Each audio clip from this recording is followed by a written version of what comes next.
세종시에도 많은 교회들이 있고 또한 우리나라에도 많은 교회들이 있지만 저희 세종중문교회처럼 매일 새벽에 또 뜨겁게 찬양하고 말씀 듣고 기도하는 교회는 많지 않은 것 같습니다.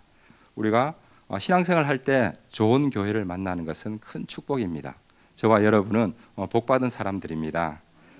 이 자리에 오신 또한 온라인으로 예배 드리는 모든 성도님들을 주님의 이름으로 축복합니다. 오늘 아무래도 사람이 이게 순서를 맡으면 이 묵상을 더 열심히 하게 되더라고요. 평소는 그냥 본문을 읽고 잠시 생각할 것도 지난주에 또 이렇게 이번 주에 부탁을 받고는 일주일 동안 오늘 본문 말씀을 가지고 제가 묵상했습니다. 근데 참 신기한 게 묵상을 할 때마다 매일 바뀌더라고요. 어떻게 전할지를. 그래서 오늘은 또 어제 느낌대로 오늘 함께 말씀을 나누도록 하겠습니다. 오늘 저희가 읽은 본문 말씀을 간단히 요약해 보면 야곱이 외삼촌 라반에게 알리지 않고 몰래 그의 집을 이제 떠나는 과정이 나옵니다. 그는 또 야곱은 하나님이 야곱에게 말씀하셔서 이제 너의 고향, 너의 조상에게로 돌아가라는 그 말씀에 순종해 이제 라반의 집을 떠납니다. 또한 야곱의 아내 라헬은 그 라반의 드라빔 가정의 수호신을 또 몰래 가지고 함께 출발합니다. 이제 그들이 떠난 지 3일 만에 그 라반이 이 야곱과 그의 가족들이 떠난 사실을 알고 그들을 뒤쫓아 이제 길르앗 산에서 또 이 야곱 일행을 만납니다. 이 라반의 생각에는 그들을 만나면 어떻게든 그들을 해치든지 아니면 그들이 가지고 간 모든 소유물들을 가져올 생각이었지만 또 역사를 주관하시는 하나님이 그 밤에 라반에게 나타나서 그 야곱과 그 가족들을 해하지 말 것을 말씀하셨고 또 라반은 그 하나님 말씀에 순종합니다. 여기까지가 오늘 우리가 읽은 이 본문의 말씀 요약입니다. 이 말씀을 가지고 저는 오늘 본문에 등장하는 네 사람에 대해서 함께 우리가 주목해 보고자 합니다. 첫 번째는 라헬입니다. 오늘 본문 19절에 보면은 그때에 라반이 양털을 깎으러 갔으므로 라헬은 그의 아버지의 드라빔을 도둑질하고 라고 말씀하고 있습니다. 라헬은 야곱의 아내가 되었지만 그 밧단 아람에서 태어나고 자라면서 그 가정의 수호신을 자기도 모르게 습득하고 또 의지하였을 것입니다. 때문에 이 라반이 야곱과 함께 하나님이 약속하신 땅 가나안으로 가면서도 그 드라빔을 가져갔을 것입니다. 왜냐하면 그 드라빔이 있어야 본인의 마음이 편안하고 또 무엇이든지 할 수 있었지 않을까 그런 생각을 해봅니다. 이 시간 예배드리는 저와 여러분 우리 모두에게도 이런 드라빔이 각자 있지 않나 싶습니다. 우리가 하나님을 믿는다고 하지만 눈에 보이지 않는 하나님보다 우리 눈에 보이는 지금 당장 나에게 도움을 줄 수 있는 그런 것들을 우리가 의지할 때가 많이 있는 것 같습니다. 그것이 물질이든지 명예이든지 또 사람이든지 우리 주변에는 우리가 알든 못하든 우리가 의지하고 또 우리가 믿는 그런 것들이 누구에게나 있을 것 같습니다. 역사를 주관하시는 우리 하나님은 훗날 10계명을 주시면서 제1계명으로 너는 나 외에 다른 신들을 내게 두지 말라 말씀하셨듯이 하나님 외에 다른 것을 의지하는 것을 허락하지 않으십니다. 때문에 하나님은 그 라헬이 야곱이 가장 사랑하는 아내였지만 그 라헬을 약속의 땅 가나안에 정착하지 못하고 그 베들레헴 길에서 그 라헬을 죽게 하십니다. 어떻게 보면 하나님은 이스라엘 백성들이 열왕기서에 보면 여호사밧 왕이 이스라엘 땅에서 위대한 왕이었지만 그의 아들 여호람에게 아내로 준 그 아내가 이스라엘의 아합 왕의 딸을 그 여호람의 아내로 맞이하게 해 주었습니다. 그것 때문에 그 이후에 유다 땅에는 이방 신들이 많이 또 활동하는 것을 우리는 알 수 있습니다. 그처럼 하나님께서는 이 라헬이 그 가정에 수오신 드라빔을 가지고 가나안 땅에 들어가면 분명히 그 가정 수오신 이방 신을 섬길 것이기 때문에 어떻게 보면 하나님이 미리 차단하신 것이 아닌가, 그렇게 한번 생각해 보았습니다.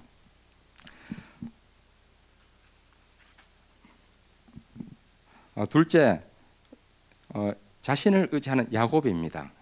야곱은 오늘 보면 20절에 보면 야곱은 그 거취를 아람 사람 라반에게 말하지 아니하고 가만히 떠났더라라고 말씀하고 있습니다. 이 야곱은 형 에서를 속이고 형 에서를 속여 장자의 명분을 빼앗았고, 또 아버지 이삭을 속여 장자의 축복권까지 빼앗은 그런 사람입니다. 어떻게 보면 권모술수에 굉장히 능한 사람, 또 물론 어머니의 영향이 있었다 하지만 자기 자신 속에도 이런 출세에 대한 그런 강함도 있었을 것이고, 또한 장자권의 그 중요함도 아는 그런 야곱이었습니다. 그런 야곱이 이 형을 속이고 아버지를 속인 것 때문에 그 고향 땅을 떠나 그 이방 밧단 아람에서 약 20년간 그 외삼촌 밑에서 외삼촌을 섬기며 살았지만, 그 20년이란 세월 동안 야곱의 그 기본적인 어떻게 보면 속이고 또 겉모술수를 쓰는 그 일이, 그 생각이 없어지질 않았는 것 같습니다. 왜냐하면 그 오늘 우리가 읽은 20절 말씀에 봐도 이 야곱이 이 외삼촌 집을 떠날 때 당당하게 외삼촌에게 하나님이 나에게 말씀하셔서 이곳을 떠나서 나의 고향 또 아버지가 있는 가나안 땅으로 가라고 말씀하셨다라고 말하지 못하고 몰래 외삼촌이 없는 사이, 양털을 깎으러 간 사이에 도망가는 것을 우리는 볼 수 있습니다.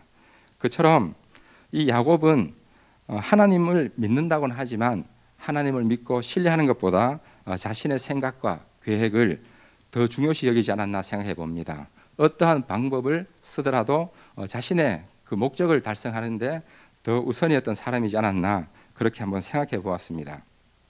또 세 번째는 라반입니다.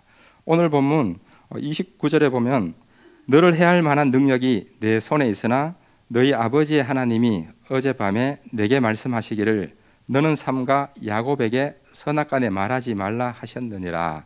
이 말씀에서 알 수 있듯이 라반이 야곱을 속이고 또 착취하고 그런 어떻게 보면 나쁜 사람으로 우리가 인식될 수 있지만, 이 라반도 하나님은 두려워할 줄 아는 최소한의 양심은 있는 사람이지 않았나, 그런 생각을 한번 해봤습니다. 어떤 사람은 우리가 사람뿐만 아니라 하나님도 두려워할 줄 모르는데, 그러나 이 라반은 최소한의 이 하나님은 두려워할 줄 아는 그런 사람이었다라고 한번 생각해봤습니다. 그다음 네 번째는 여호와 하나님이십니다. 오늘 보면 24절에 보면 밤에 하나님이 아람 사람 라반에게 현몽하여 이르시되 너는 삼가 야곱에게 선악간에 말하지 말라 하셨더라라고 말씀하고 있습니다.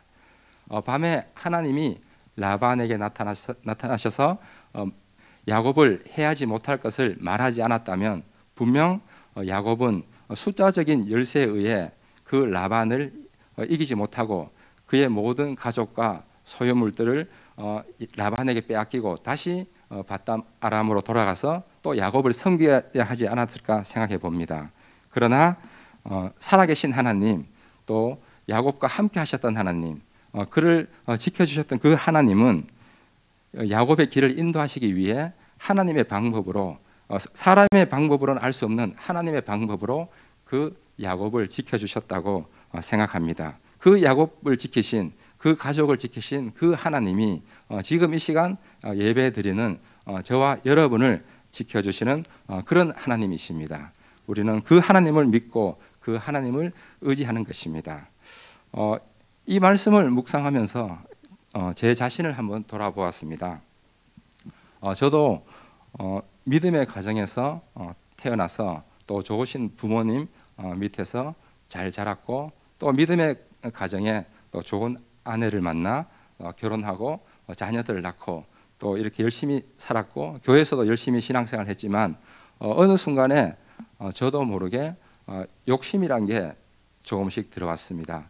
사람에게 욕심은 한 번에 많이 들어오는 게 아니라 조금씩 들어오더라고요, 보니까. 그래서 저도 재정적으로 어떻게 보면 사람이 열심히 우리가 일을 하고 또 그 대가로 또 수입을 얻고 이렇게 해야 되는데, 그렇게 하지만 그 외에 우리가 보통 우리가 말하는 재테크를 많이 하지 않습니까? 그러면서 욕심이란 게 제 마음에 들어왔습니다. 그래서 조금씩 그것이 쌓여가다 보니까 어느 순간에는 모든 일이 계획대로 잘 되면 문제가 없지만 항상 일이란 게 잘 될 때도 있지만 잘 안 될 때가 더 많이 있는 것 같습니다. 그래서 저도 재정적인 문제가 생겼을 때, 사람이 문제가 생기면 이렇게 주변에 아내에게든지 누구에게든지 말을 해야 되는데, 막상 문제가 생기면 사람이 말을 안 하게 되더라고요. 혼자서 최대한 그 문제를 해결해 보려고 끝까지 발버둥 치는 것 같습니다. 저도 그렇게 제 혼자서 노력을 했지만 일은 더 악화되어 가고 있었습니다. 그렇지만 제가 교회에서나 또 가정에서나 주변에서는 평소와 같은 모습으로 우리가 말하는 포커페이스로 했기 때문에 아무도 알 수 없는 저 혼자만의 그런 고민의 날들이 늘어났습니다. 물론 교회에서는 평소와 같이 또 열심히 예배드리고 또 봉사하고 그렇게 늘 해왔었습니다.